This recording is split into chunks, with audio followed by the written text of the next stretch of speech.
Louvado seja nosso Senhor Jesus Cristo, para sempre seja louvado. Irmãos e irmãs, bom dia a todos, bem-vindos.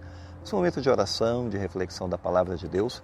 E hoje, para essa terça-feira, nós estamos no 3 de junho, nessa semana, sétima semana do tempo pascal.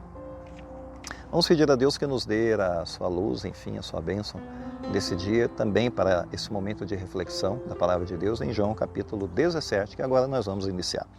Proclamação do Evangelho de nosso Senhor Jesus Cristo, segundo João, glória a vós, Senhor. Naquele tempo, Jesus ergueu os olhos ao céu e disse: Pai, chegou a hora. Glorifica o teu Filho, para que teu Filho te glorifique a ti, porque lhe deste poder sobre todo homem, e ele dê a vida eterna a todos aqueles que lhe confiaste. Ora, a vida eterna é esta, que eles te conheçam a ti, o único Deus verdadeiro, e aquele que tu enviaste, Jesus Cristo. Eu te glorifiquei na terra e levei a termo a obra que me deste para fazer.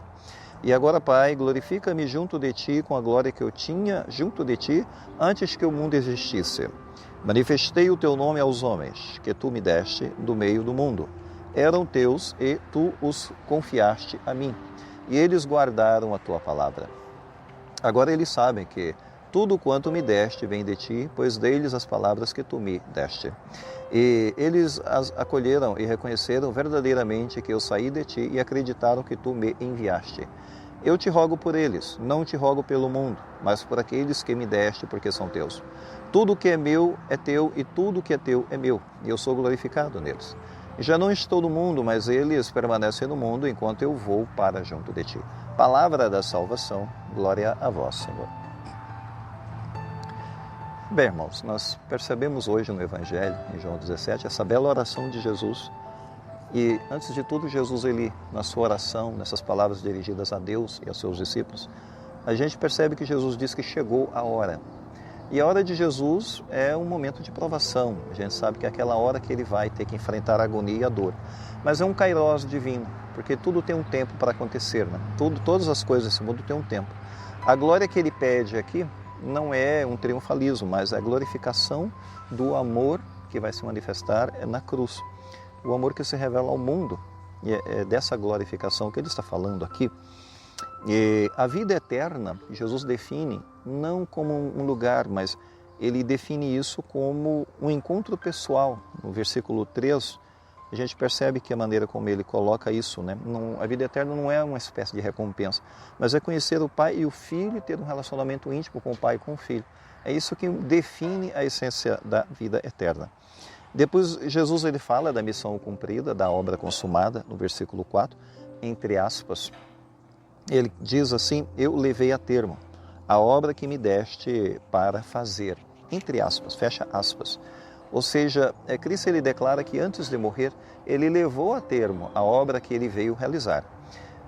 A obra que ele realiza em nome do Pai, em seu próprio nome, primeiro, ele tem uma relação com Deus, ele tem uma relação de obediência ao Pai que o envia.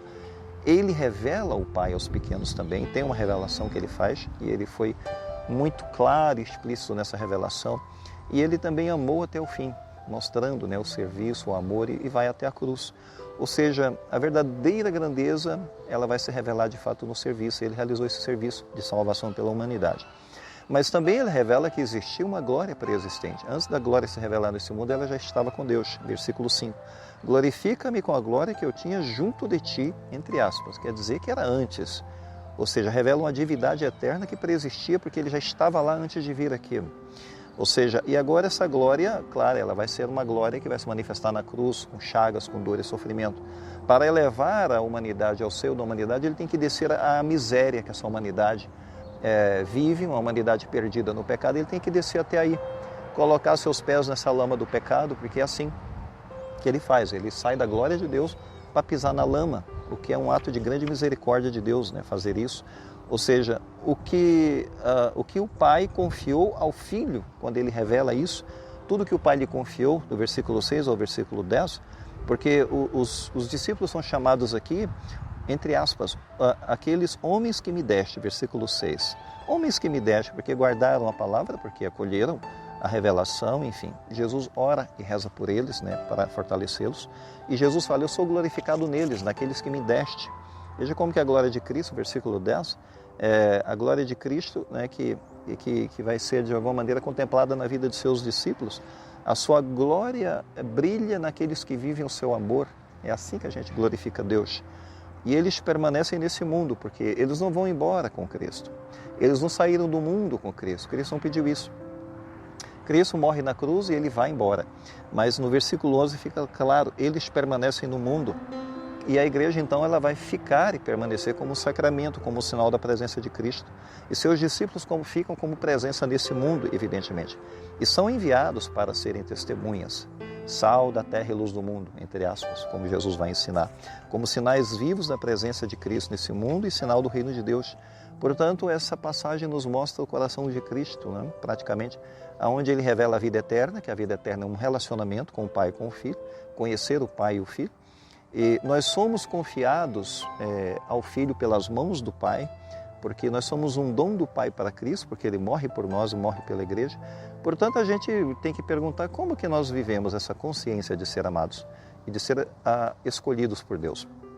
Então, a igreja, evidentemente, ela se encarna nesse mundo, ela não foge desse mundo. Ela é um sinal nesse mundo, uma presença nesse mundo, e permanece nesse mundo como sal da terra e luz do mundo. A igreja permanece aí para santificar esse mundo, para ajudar esse mundo a encontrar o caminho, né, para Deus.